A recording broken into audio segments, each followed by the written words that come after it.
Hello, I'm Lauren Millar. Welcome to Journeys. When Steve Williams was just 12 years old, he sat in a darkened Toronto movie theater, eyes glued to George Lucas's American Graffiti. Some of the scenes for that film were shot right here on 4th Street in San Rafael, California. Now, it turns out, 20 years later, as fate would have it, Steve Williams can drive down this road every day on his way to work in San Rafael for George Lucas at Industrial Light and Magic. At 12 years old, Steve Williams identified with that John Milner character in American Graffiti. You remember, the tough guy, t-shirt, smokes rolled up in his sleeve, hot car, big heart. Well, even now, Steve Williams has those characteristics. He's still the tough guy, loves cars, well, loves tearing them apart anyway, and he has a big heart. But added to all that now is his love of cartoons and art and his computer know-how that has made him one of the best computer animators in the world. Steve Williams breathed life into the water creature in the abyss. He made the T-1000 character in Terminator 2 a walking, molten humanoid. And you must remember the scene in Jurassic Park where the T-Rex was chasing the Jeep. All computer animation. Steve Williams' work has launched a whole new era in animation and film. But you know, it's his character that's even more compelling. Hoyt, how was your first driving lesson? How was it? Tell everybody how it was. Did you do well when you drove the car? Well, what do you say? Tell. And where did we go driving? Yes, that's right. We went on 101. Where else did we go? Well, you drove the car. That's right. Yes, you rolled over the line at the stop sign. But what happened when we got there? I sit him in my lap, actually. It freaks out Marin yuppies.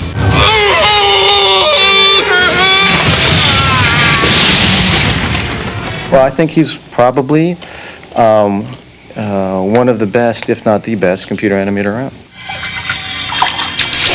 I think one of the reasons is he obviously has the talent and the desire and the vision, the creativity. Mm-hmm. But I mean, part of it also is that he, for whatever reason, got involved with this new kind of filmmaking right at its birth, so, as I did. And that's a big part of what happened for us. So here we are, these creative, wild-eyed young guys, and we get a chance to do something amazing. The water snake in the abyss, the metal man in Terminator 2, the dinosaurs in Jurassic. It's kind of, you know, you're there and you got the equipment, and you get a chance to do something that makes a difference. He really helped to form the CG department. I mean, he helped build this CG department and stuff on the abyss. I mean, if anything, he's contributed in this field is being able to foresee what direction this CG environment can go.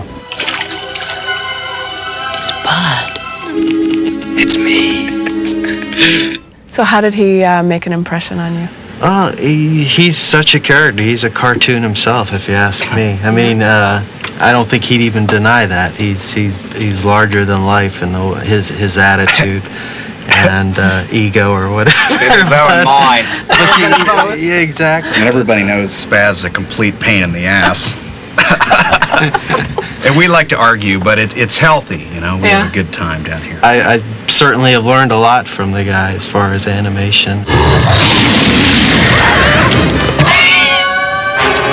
He doesn't sit pat on what he's done. I think his mind's always going as to what's coming up next. What can we do to improve this and that? And he's kind of just always sort of one step ahead of the race, you know.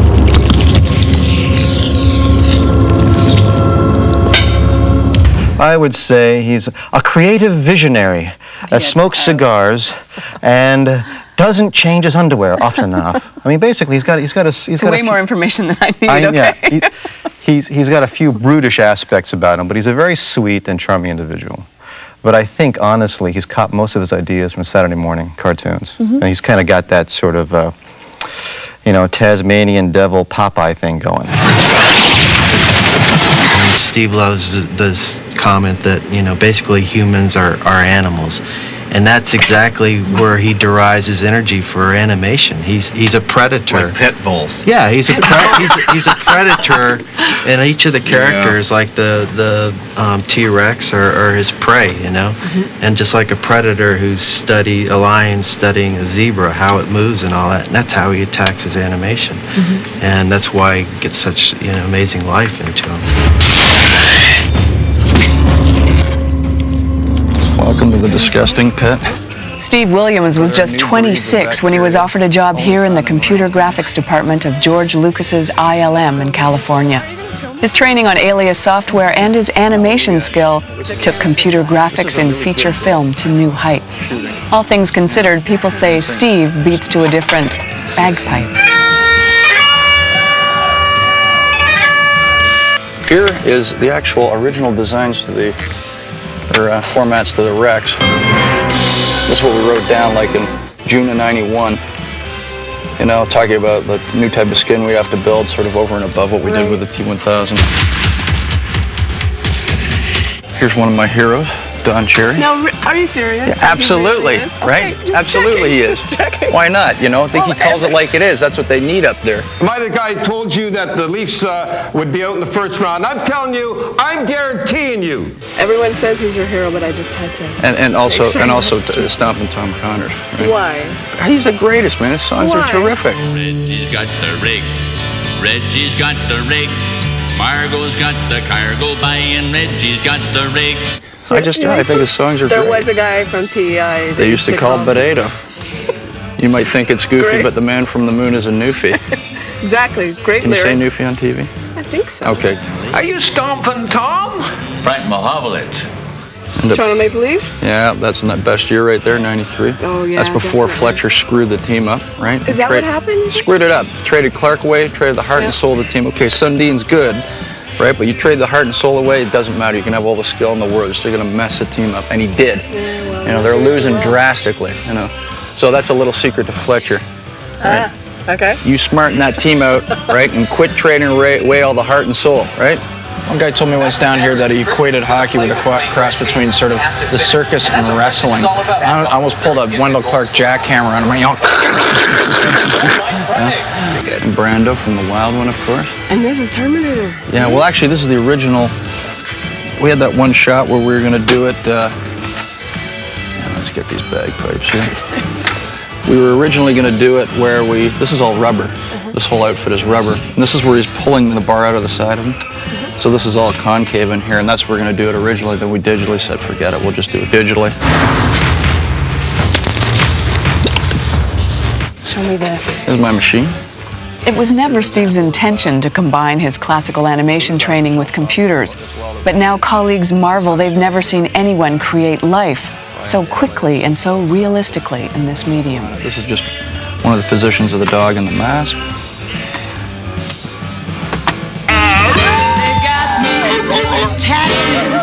This is an example of just a wireframe. So you'll understand that so we're working with, and the only reason it goes into wireframe is so it can move around quickly.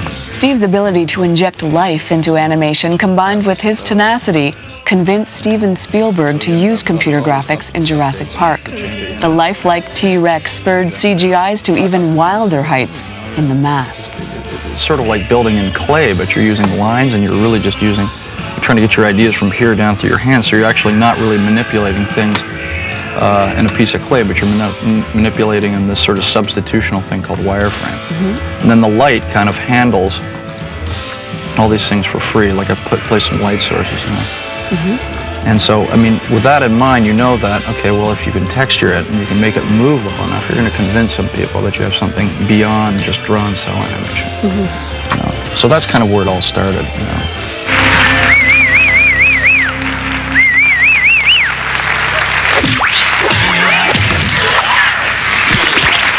How is it that when it came to The Mask that you, I've read that you had unprecedented control for Yeah, it was great. computer animator? It was great. How did that come about? I suppose because it worked very well on Jurassic, which was fairly controlled. We were still learning a lot about it, and we were designing tools to essentially sort of scare people or make it dramatic. So this then we were going to take a step sideways and say, okay, let's take some of the cartoons from the past and see what happens when we use the same type of tool to tell those types of gags, right? So there's, you know, a couple of us here that are real Tex Avery buffs and Chuck Jones. And we thought, well, you know, it'd be really neat to take these tools and kind of throw a spin on it. You know, so that's where the control. We knew about film. We knew about putting effects into film, right? So let's try and tell a different type of story with the same things. So that was the first time you've been able to inject For us, a passion sort of for you, which is a little bit. Yeah, a little bit. There was still, you know, I would have done some of the stuff differently. But, like what? well, I probably changed a lot of camera angles, you know, and I would have made it more bizarre. We used to have arguments with the director. Over time, were we only allowed to actually make eyes bulge. Now, I mean, I really hang on that point. It's because at the beginning they thought, oh my God, it's so realistic. I can't believe there's veins in the eyes. You know, I said, yeah, but it looks crazy though. So you know, as a flat two-dimensional drawing, it's not necessarily grotesque, but when you add specular and shininess and stuff, it does become grotesque, right? I still would have pushed it further. Yeah. Yeah, and I would add tons more blood in Jurassic. You know, if a raptor gets up on a T-Rex's back and starts tearing it apart, there'd be blood everywhere, and there'd be flies all around its mouth. It would have been really disgusting.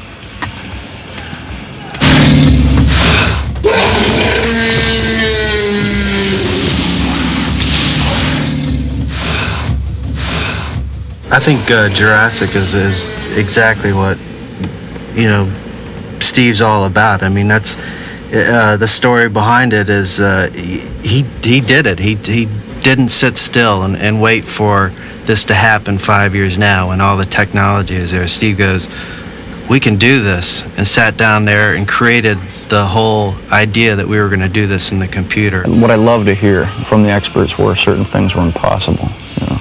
You know, the T-Rex was impossible. Basically, anybody says, you know, you're not allowed to do it, I like to bust down those walls, tell them to go to hell, right? Yeah. That's where I find the fun in it, and that's sort of what begat a lot of this. So you know, it being going, no, you know, smack, you know, like that. Can't do it. Can't do it. Everything that you've worked on has been something new. In the Abyss, the water creature, that was a new thing. It hadn't been done before. Right. In Jurassic Park, the CGIs, that was new. And the mask, another new. And how do you stay ahead of it? Just a step ahead so that everything... Right place at the right time.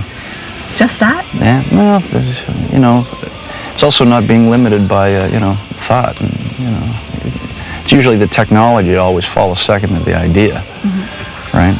So that's what has continuously driven us here. You know, there was a couple of sort of bare essentials that existed in terms of the ability to create computer graphics, although it was based on the idea. You know, you want to create moving characters, living, breathing characters. You have to look for the best medium to do it.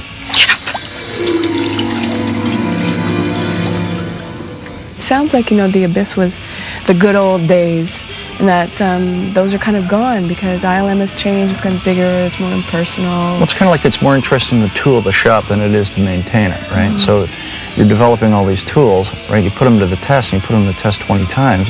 You know, now you're looking for something else to build, in a way. So the technology is coming first now instead of the idea. Like Yeah, the ideas that actually drove that technology, of course, were from Jim Cameron, you know, and it was a new idea with the Abyss and a new idea with the Terminator. Right now, it gets to the point where they're going to remake everything using the same damn tool, right? That bores me, right? I have no interest in that whatsoever.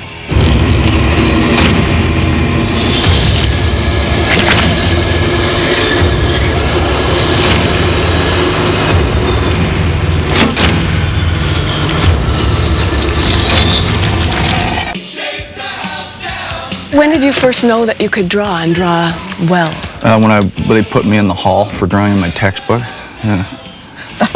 Don't you remember getting a math textbook that hadn't been used by anybody? That smell of that book, all you wanted to do was mark it up and put cartoons in it, so that's exactly what I did. Yeah. What so were it's been your cartoons of choice to draw? I think some of the first ones that actually had some good graphical composition to it. I remember drawing like monkeys and chimpanzees back in about grade 2 or 3.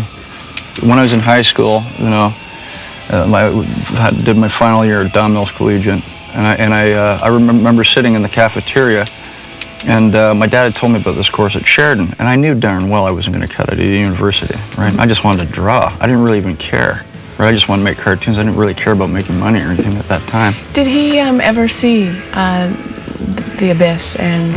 You saw The Abyss and Terminator? You saw that together? Great. Yeah, that was good. Yeah, I wondered about that because I wasn't exactly sure the year he died. He was totally freaked out. Yeah, in 91. Actually, he was building the Rex head, right at that point. So he never did see Jurassic Park? No, he never did. Yeah. Yeah, he probably did. He's got the best seats in the house, What did he say when he saw the movies with you? No, he was pretty freaked out by it. He was proud. He was really proud. Did he say so, or did you just know that? No, I just knew he was. I knew he was. I mean, that publicity stuff was pretty much for him. He dug it.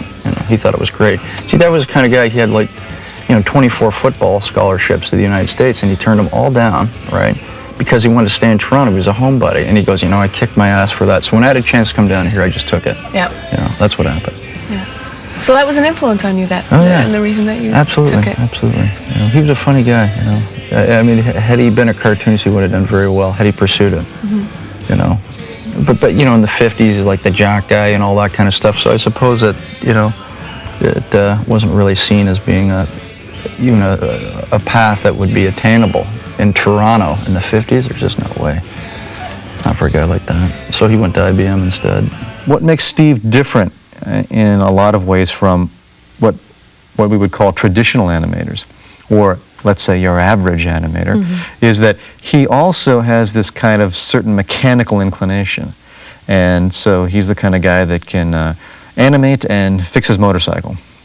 And that kind of logical ability, I think, is something that helps in dealing with the process of computer animation. How is it that animation and mechanics are related then? Because animation is mechanics. It is entirely engineering, In a way, it's a study of experience, and experiences always stem from things that happen. So obviously there's a level of mechanics. Mechanics is really just an understanding of how something works.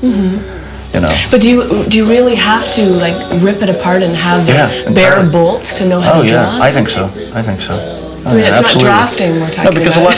Because the thing is, when you look at what the skin does, all you're seeing is the surface, right? But what's really affecting the surface is what you can't see, right? So when we build a figure, for the first time with the Rex as an example, we thought we'd build with the bones, add tendons, add muscles, and then just sort of vacuum seal it, right? But you're only seeing the impression, so all the work is being done by the stuff underneath, right? So in order to understand how to make the surface look correct, you have to understand what's going on inside. What does that have to do with machinery, though? Well, machinery is the same thing. Being. It's the same thing. You could start it up, and if you hear a knock on the engine or you hear something going on, you never know what's going on. Finally, you blow your engine, you wreck it. And so this is just a way of diagnosing what's going on, and it just helps you just make it better. It's a great feeling because it's also essentially kind of another life in a way. Yeah. Understanding, I talk to this damn engine all the time. You have to. You say the night before, now listen, we're going to be a good engine and start up in the morning. We're not going to load up, and I'm not going to try and kick you over. You're not going to throw me over the handlebars, right? And it's just a symphony of things that have to work in order for it to operate correctly. That's what I like about it. He's a tough guy on the outside, but he's like an iceberg, Most of it's underneath, and all that kind of. So what's underneath, though? Well, a love of poetry. Yeah. And as well as motorcycles. He likes to be well-rounded. He likes to know mechanical things, know philosophical things, know electronical things. That's a good word. He's an all-rounder. Do you think somebody is deficient as an animator because they don't have the mechanics? Absolutely. I haven't met one guy who can animate well that doesn't know something else beyond just drawing. Really? Right? Anybody can copy from a textbook, right?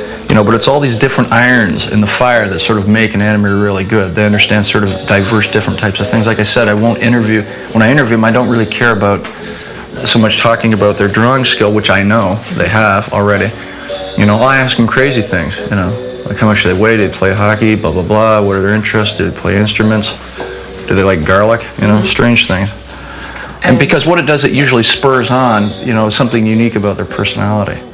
And that's what I'm interested in, because if their personality is diverse, it usually ends up getting injected into the character. And it just ends up pushing the envelope a little more, people that you want to work with, you want them to bring something to it. That's what it's all about. So if he's going to take care of a character, or if he's going to animate a scene, we can talk about it, but I know that what he will do in the end is going to be something magical. There's going to be something special about it. He won't stop at something mediocre.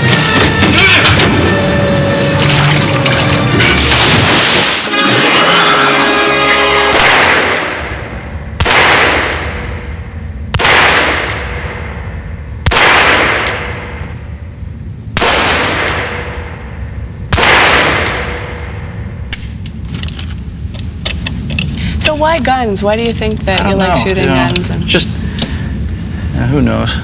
Like an extension of something of your will and stuff like that. You think so? I was never allowed to have guns, you know. You just aren't back then, so I know it's not a toy in a way, but again, it's just another part of trying to understand something, I think. Yeah. You know, oh, you stay away from them. You know, totally dangerous. Yeah, of course they're dangerous, right? But it's neat to understand something. Yeah. That's what I like about it. So.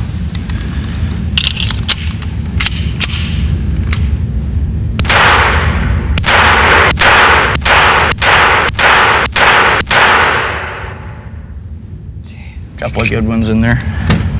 You think I have a bolt loose, don't you?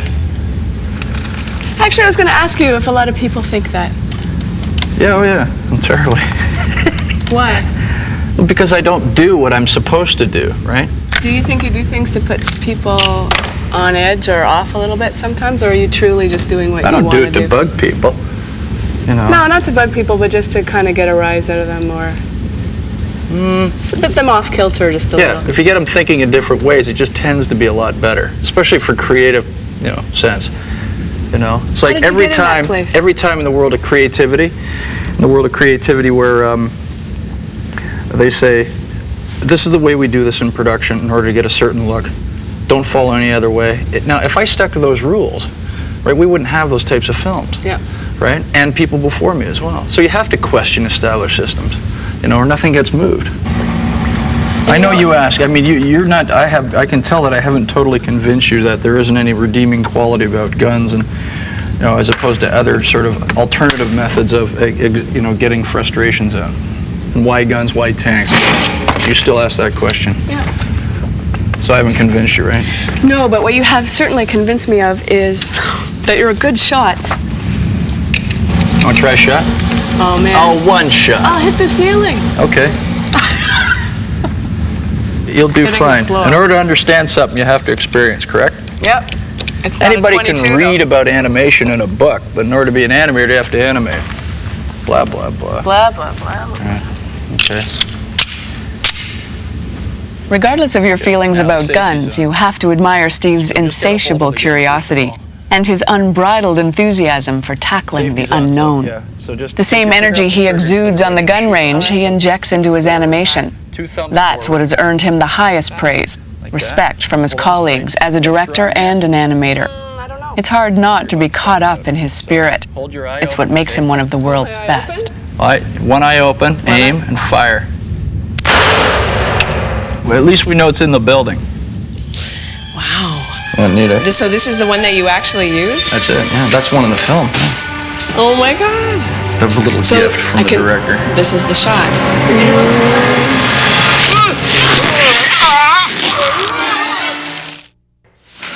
Should we work in a caddy engine? Sure. Let's do that. Let's look at this caddy. Whoa. Oh, sorry. That's all right. What year is this? 65. Oh, this is gorgeous. It's kind of cool. I don't like parking it for too long for fear somebody lands a helicopter on the front of it, you know? Hey, Williams is a While his colleagues at Industrial Light and Magic suggest that predatory behavior and a mechanical inclination make Steve Williams an animation genius, his unyielding energy and zest for diversity give him his larger-than-life persona. I openly admit that I'm a cartoon. Like, is that a persona that you've created, or is it, in fact, Steve? Well, it's what I enjoy. Yeah. Remember when American Graffiti came out, you know, I wanted to be a grease monkey. That's what I wanted to be in '74. You know, I wanted to wear like the white shirt and the jeans like that and everything, and work on engines and stuff. John Milner. That's what I enjoyed. And that sort of coupled with cartoons and stuff, a lot of it's so appealing because it's so damn funny. And problems. This is such a mean engine, you know. It's huge. Steve Williams studies life in an intense and calculated way. You see that in his animation. You see it in his hobbies. You see that in his character. He delights in challenging your perspective, playing with your socialized expectations. The perception that he's a combination of Popeye and the Tasmanian Devil is one of his greatest delights.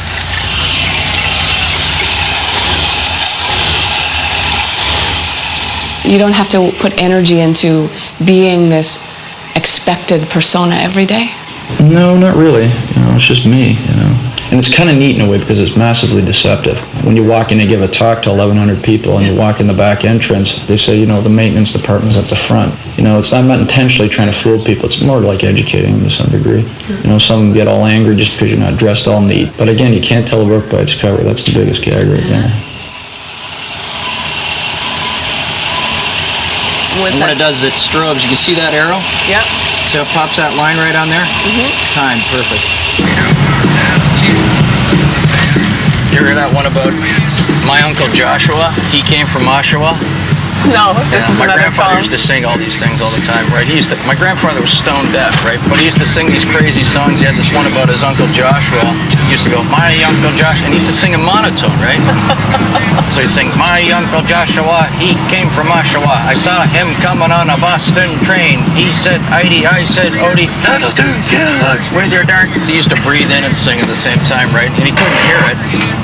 Steve describes his family as a very close grandfather family. Both his grandfather and father died in the space of 5 years. Perhaps that trauma has him holding on to solid values with a tighter grip. He worries about hypocrisy, despising the commercialism in film that he sees his animation perpetuating.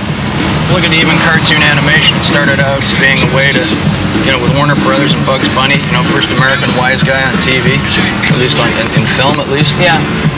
It started out being a medium for everybody, and then sort of evolved into a way to procreate infinite diction schemes.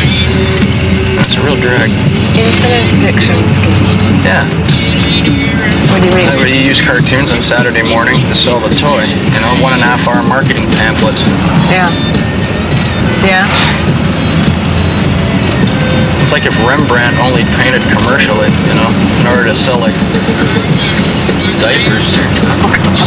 I wonder if a guy like Rembrandt had to haggle with a company that produced the whale oil that he used in his paint for the right to put a signature in the bottom of the painting. Right. It's stupid.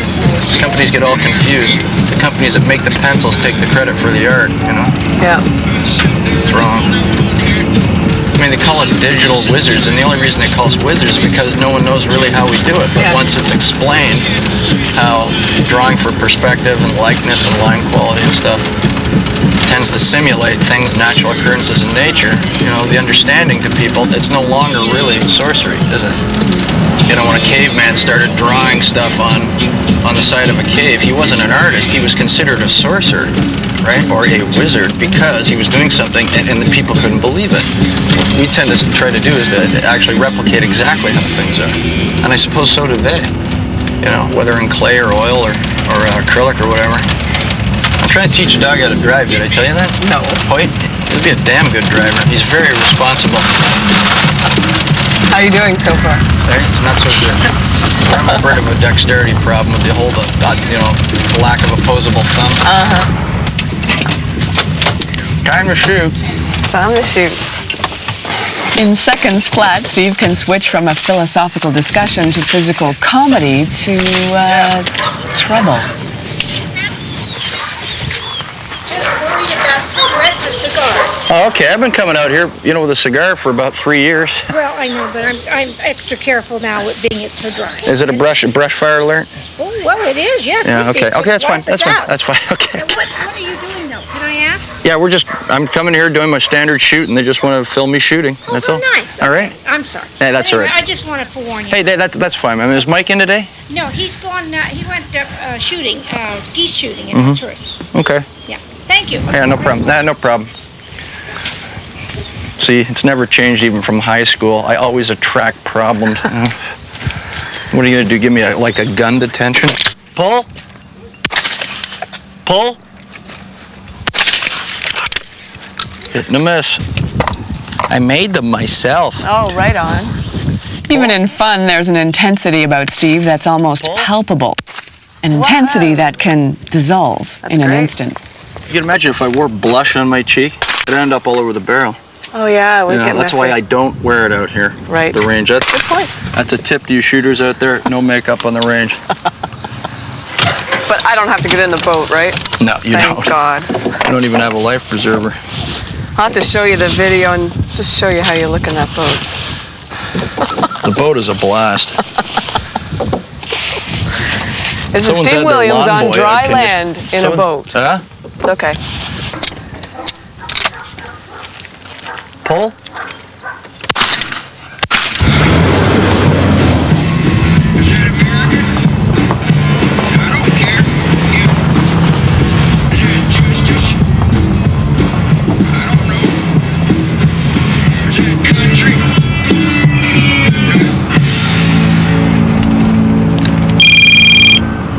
Yeah. Hey, baby, what's up? Let's do that one again. What's that? Just get some sirloin and big ton of hamburger meat. Alrighty? Okay, sweet pea. Listen, I love you too. So I'm probably gonna go home. Then I might meet you down at Safeway. Okay? Okay. Bye bye.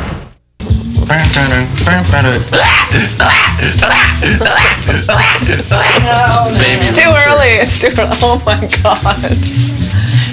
Crazy. Yeah. So will this frighten or amuse? He said his mama was scared by a pawnbroker showing. He is so excited about being a dad. He's, people say that over the last couple of years, that he has just been such a different person. And then with this little baby Biggs Williams coming along, he's really, all the good things, all the best parts of him are coming out.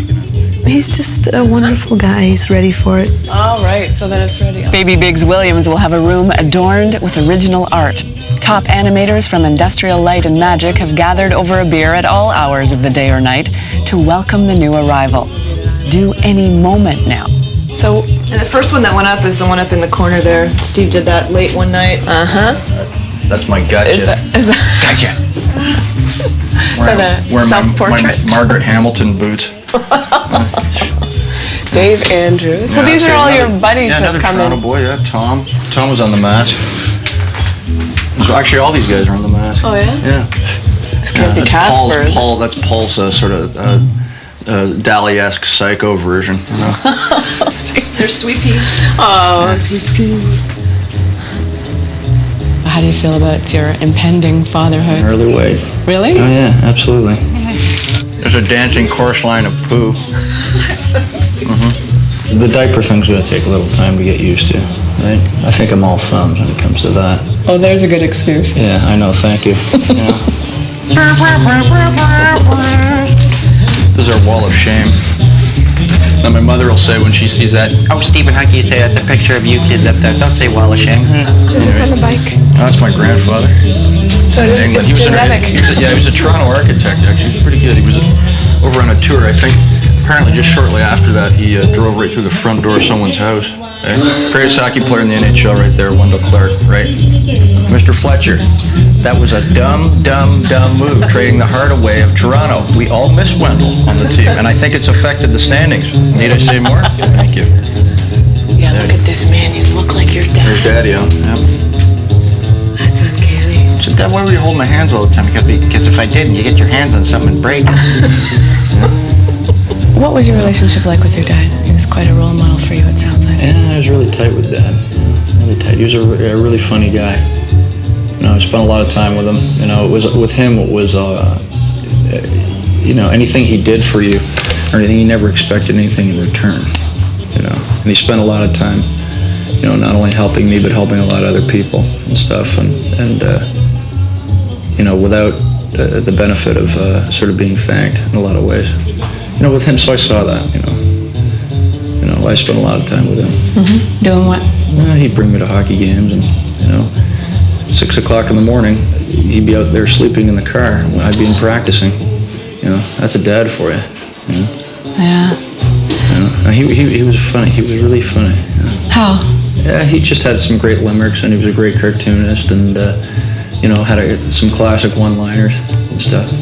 He got me into computers, of course, and also ultimately sort of said, find what you do best, keep on doing it, and he knew that I wasn't really interested in university and that I wanted to pursue animation, and he totally supported that.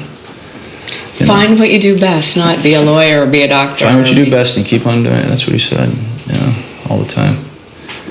I think that had the times been different, he probably would have become a cartoonist as a profession.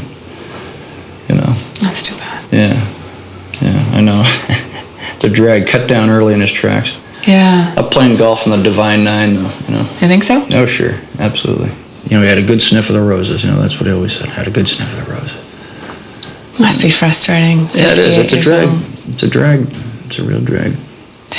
Cut down his tracks. But I mean, like I said, if I sit and I let it hammer me down, I can't let that happen. He'd be mad. He would have felt some sense of failure. I think that if I just sat there and was upset about it the whole time.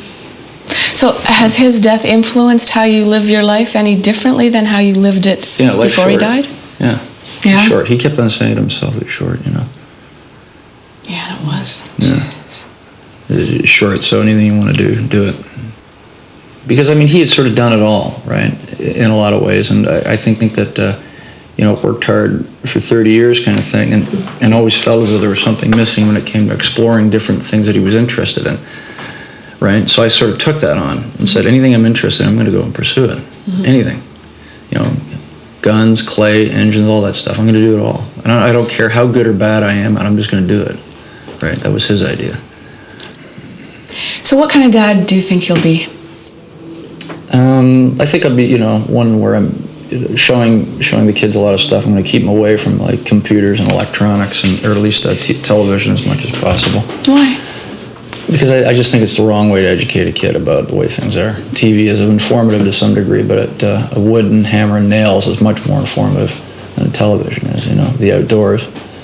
I don't want to become institutionalized to synthetic things necessarily. I want them to understand more things than just, a lot about one thing. So the computer sorcerer doesn't want his kid... It's a weapon, just like anything. It's just as powerful as a gun, if not more. I don't think I've heard it described as a weapon before. A tool, it's the maybe. most powerful weapon in the world. How so? It's a detonator. You can make anything you want with it and can convince millions of people that what they're seeing is being the truth. Perhaps motivated in part by his father's missed opportunities, in part by his own zest for new discoveries, Steve Williams has become a computer animation guru.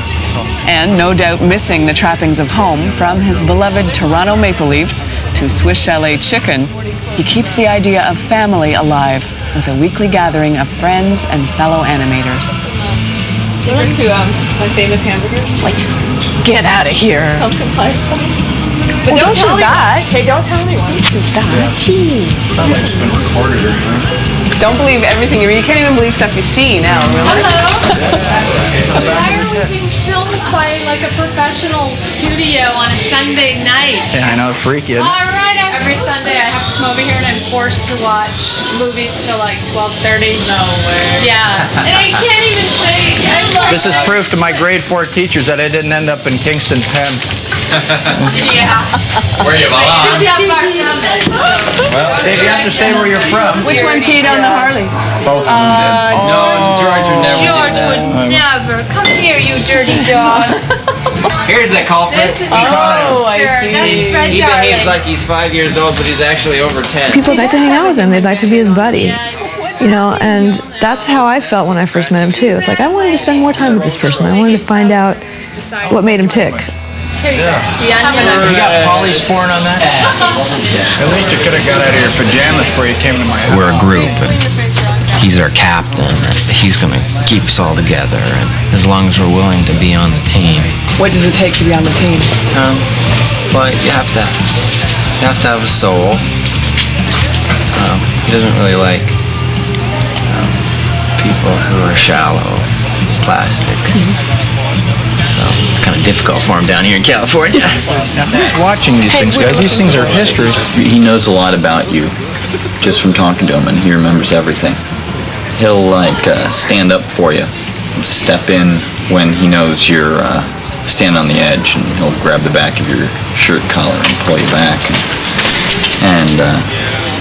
and save you every once in a while, like he's done for me, at least personally. He spends like 65% of his day talking to people down the pit in his office about personal things, and it's good to go down the pit and talk to him every once in a while and just sit on the couch. And it's like therapy, you know, because either he hasn't been through it and he wants to hear how you're handling it, or he's been through it and wants to help you out a bit. And then you drink a beer, and then you start throwing darts, and the rest is history.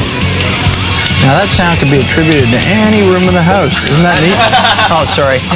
Say goodnight. How would you describe him? I don't know. Most creative person I've ever met. The brother I never had. Somebody I get into trouble with constantly. Okay, now what do you really think? You just got it. So why do you call him the most creative person? He pulls it all together. He's actually my mentor in as far as animation goes. I've learned an awful lot from him. My background is in biology and zoology. I can make animals move. He, showed me how to give him character. Yeah. What happened? Why you need acupuncture? You can. What's going to challenge you next? It's a tough one. I think the child is going to be the most challenging right now. That's the next occupation. Yeah. The balancing act. The ultimate in creating life for the animator. Yeah, I'm not so interested in doing effects anymore. It's sort of hit a plateau. Tooling the shop was more interesting than maintaining it. It ticks on its own. The idea of doing computer-generated human, to me, it's going to happen, so it's not really that interesting. What's the difference between me and some other people doing it within the next 5 years and it being done in 10? People are working on it now. That stuff is going to happen. It's inevitable. As I said, all these things have already been discovered. They're just, what they do is they supply you with a combination. You just have to unscramble the numbers. It's whoever unscrambles it first wins. Yeah. So that's what won't challenge you. What do you think will? I really enjoy some of this Chris Falusi style cartoon stuff. It's just appealing. Yeah. Just insane.